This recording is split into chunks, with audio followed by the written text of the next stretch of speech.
สบายดีพี่น้องกองปลายหมดสุขุสุคนก็ยินดีต้อนรับเข้าสู่ช่องดาวอีกต่อแล้วพี่น้อง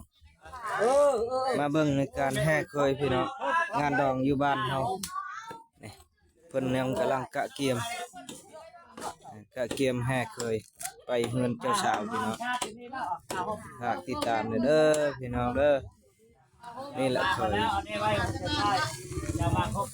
นี่การขายเครื่องอีกอยู่เลยแม่ค้าขายเครื่องเครื่องเล่พี่น้องราคาเป็นกันเอง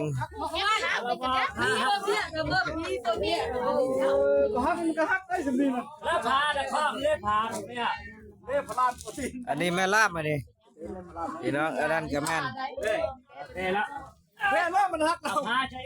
กะเกียมเลยพาเลยกะเกียมไปพี่น้องแห่เคยไปสู่เพื่อนเจ้าสาวเด้อไปเบิ่งนำกันพี่น้องว่าฮีคองพระเพณีเพิ่นคือเฮาบ่คือไปติดตามนำกันคือมีการแบกควันลิเอาแบกซ้ำนี้นะเอาตัวชื่อวะแล้วชื่อมี5,000เลยใช่5,000ก็ว่าครบเท่าอันนี้เหรอเอาน้ำเลยหมอแคนละบำบ่มีเพลงแห่เคยเนาะชมเคยได้มาตามมาถึงรวมแม่ก่อนจะปีนนั่นน่ะบ่ให้กิจะโทรตามนี้เลยก่อน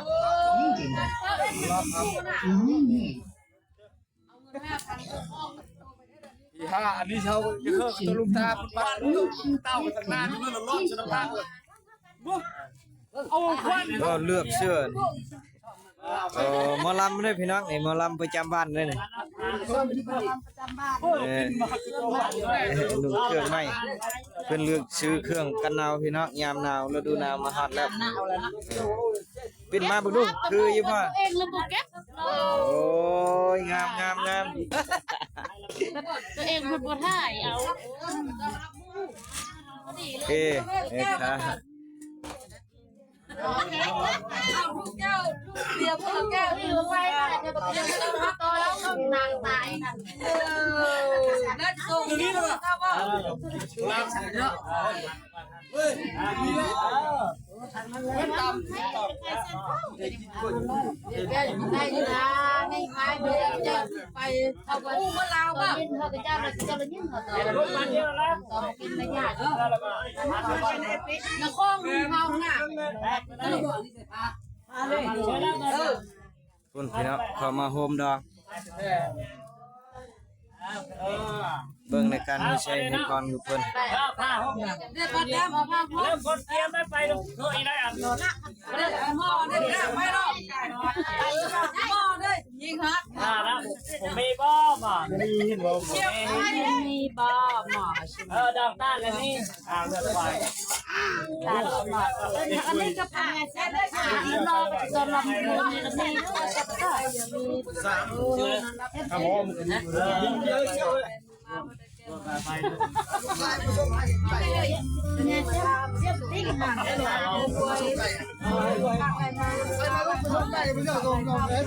ไปที่ซื้อมาเฮ็ดไปจะพูดไปล้างไปโดยเราเจ้าใครก็อยากจุดกระลาเราได้กินเหล้าครับได้กินเหล้าเบียร์เลยเรากินเหล้า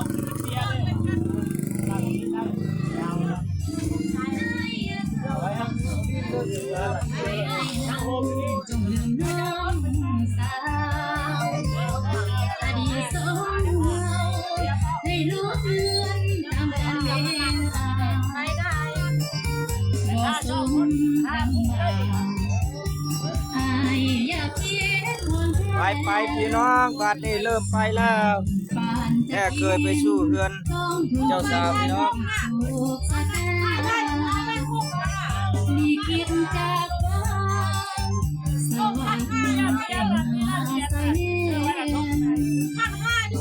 งหักกันสัญญาว่าจะเย็นแต่แล้วใจเย็นเป็นเด่นกันกลางหัวใจย้อนว่าใจ คู่กันสามีนั้นหากันจึงบ่สมหมาย ไปพี่น้องแหกเลย กันจนหมดใจแต่แล้วสุดท้ายน้องและไอ้ยันเป็นไปได้อย่าดีใจเสียไปอย่าได้เศร้าโศกอยู่ในบนโลกหาสิ่งแน่นอนบ่ได้ลืมน้องสาเดี๋ยวมาเริ่มใหม่ศาสตร์นี้บ่ได้ไปศาสตร์หน้าใหม่จึงมาหากัน ไปพี่น้องไปนั่งติดตามไปนำกันเด้อ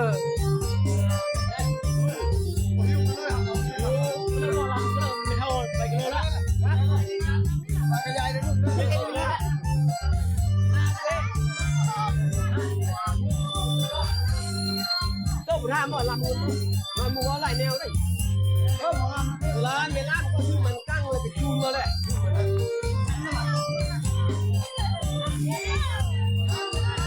ย้อนว่าสายแนวเราบ่แม่นคู่กันสามีนั้น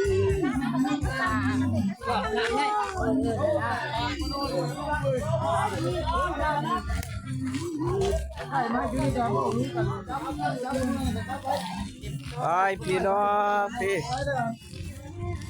ขอท่าจะสวยกว่าหมูโบเล่นมันสู้ไม่ได้แต่ลุงพลมา โหดไหมแหกเคยกันดิแล้วบ่มีหมอลำหมอแคน แค้นก็เหี้ยกันเลยละเอาแม่บอกแค้นก็โอ้โห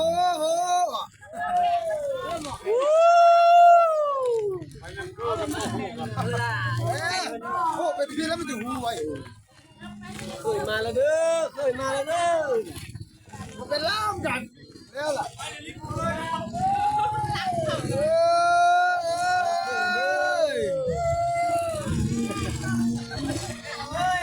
แล้วคุณกับโบตาบ่เปิดเพลงฮับเลยเนาะ เคยนอนเว้นไปแล้วเด้อไม่เคยเรียนเคยนอนเว้น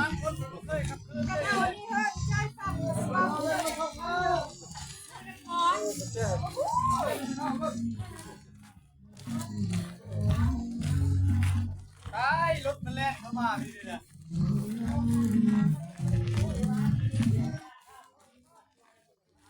มื่นไปแล้ว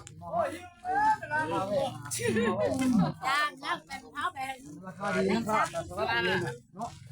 แล้วก็มีไปอยู่นั่นเลยแล้วจะเอาเบอร์มันแต่ละมือมาเลยนะ เอาโหเริ่มหมดแขนลูก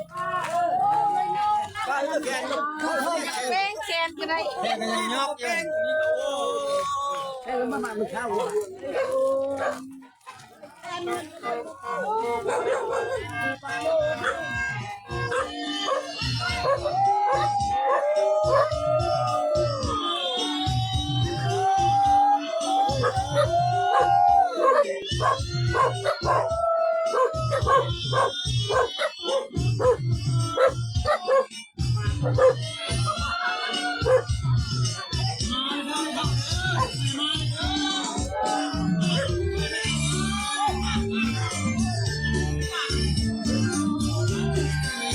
ไปพี่น้องไปเบิ่งเลย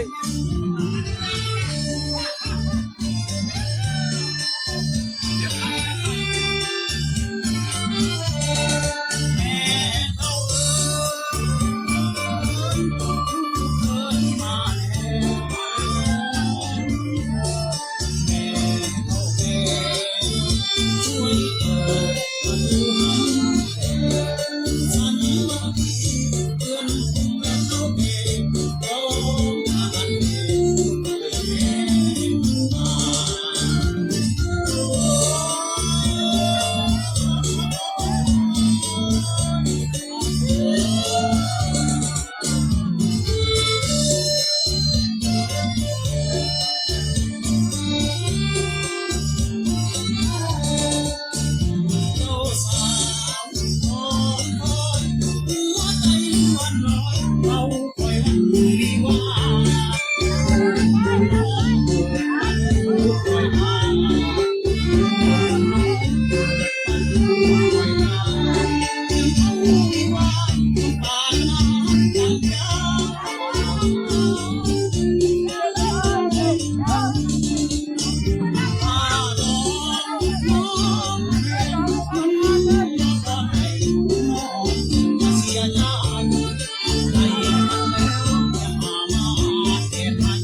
เลย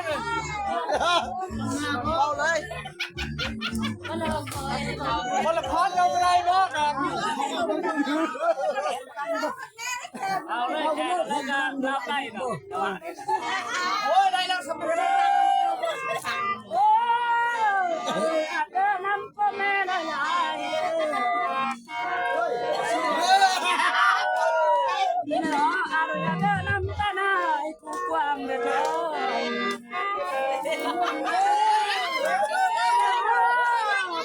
มาแล้วโอ้ยน้องได้เงินได้คำในลูกตาสักเอาไว้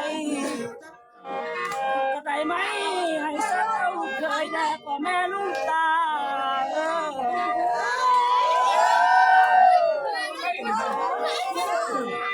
นี่ละน้องเคยชิลาชมเย้าเจ้าเฮือนเป็นว่าบ้านแล้วเคยชิลาชมเจ้าเสาสร้างกันว่าดอกผมเคยบ่งอกคอยพยอมเรื่องเห็นมีได้พ่อแม่ลุงตา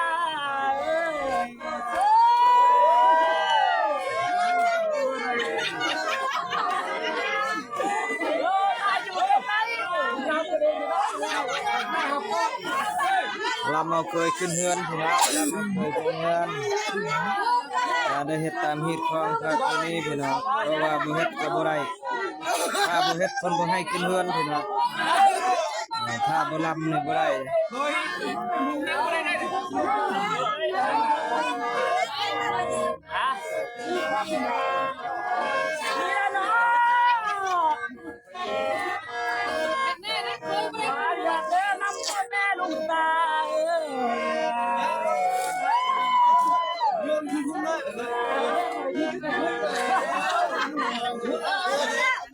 เป็นน้องแล้วหมูลูก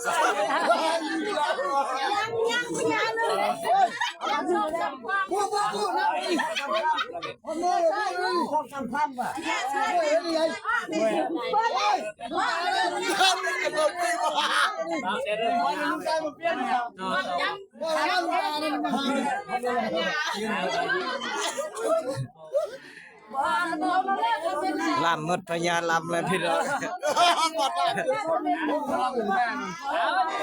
ได้ลุ้นได้ทำได้นั่งอะไรได้ไม่ได้อันนี้สิแม่มาช่วยเจ้าแม่บอกว่าเจ้าไม่น่าเป็นยาโอ้ยที่มากับเจ้าสมัยไหนก่อนแน่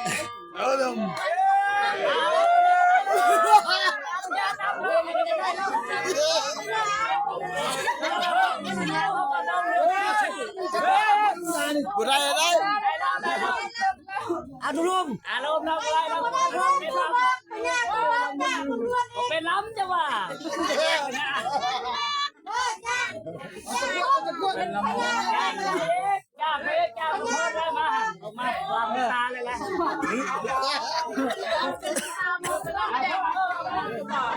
เอาเป็นคนแล้วบ้านนั้นบ้าบ่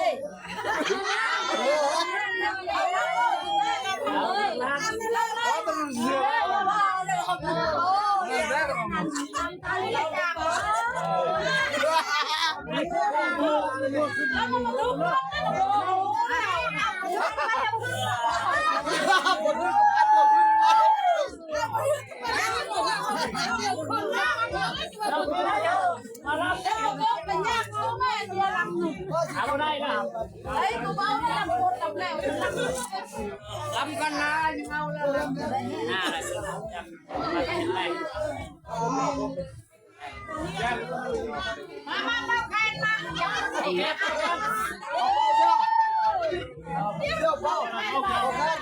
เอาได้แค่นั้น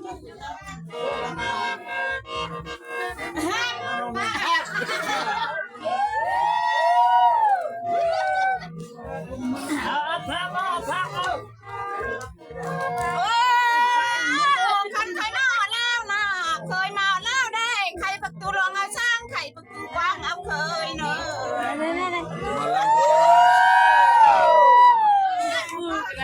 ก็ได้มากคุณเจ้าหนอสมัยช่างคุณขอใครมาคุณเจ้าสมัยนอกคุณยอด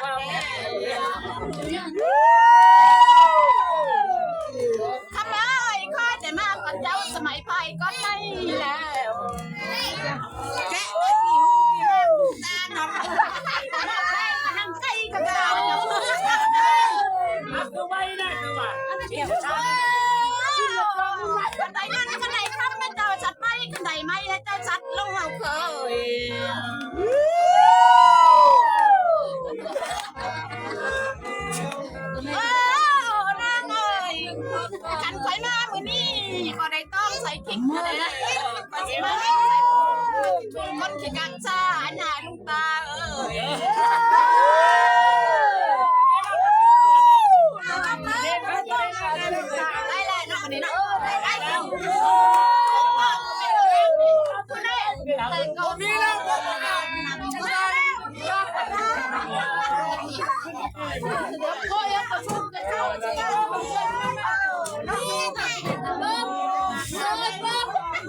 รับไปไม่รอด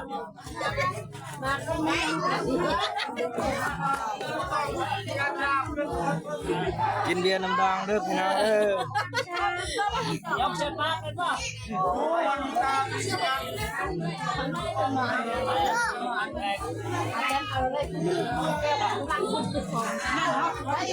ขอบใจขอบใจ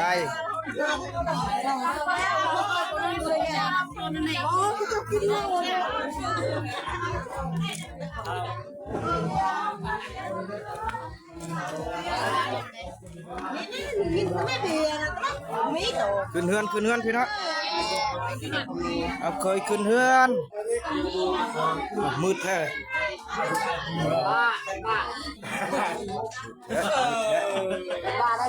มืดแท้นี่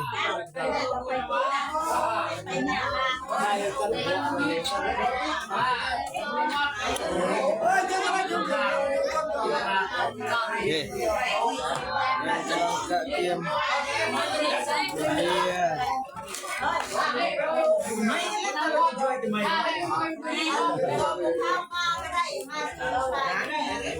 โอ้ยนายเบียร์นายนะนก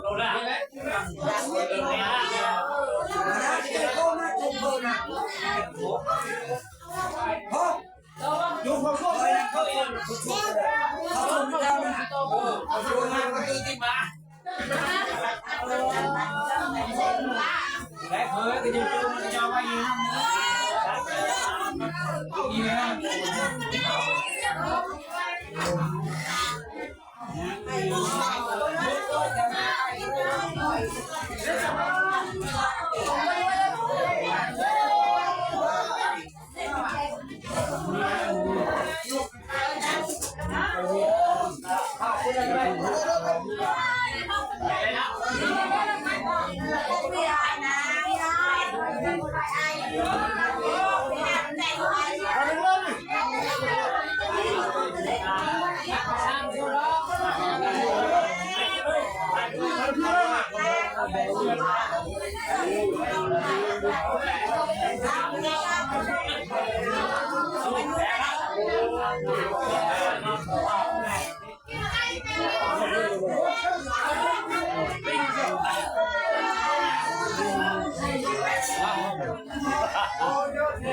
ประมาณนี้พี่น้อง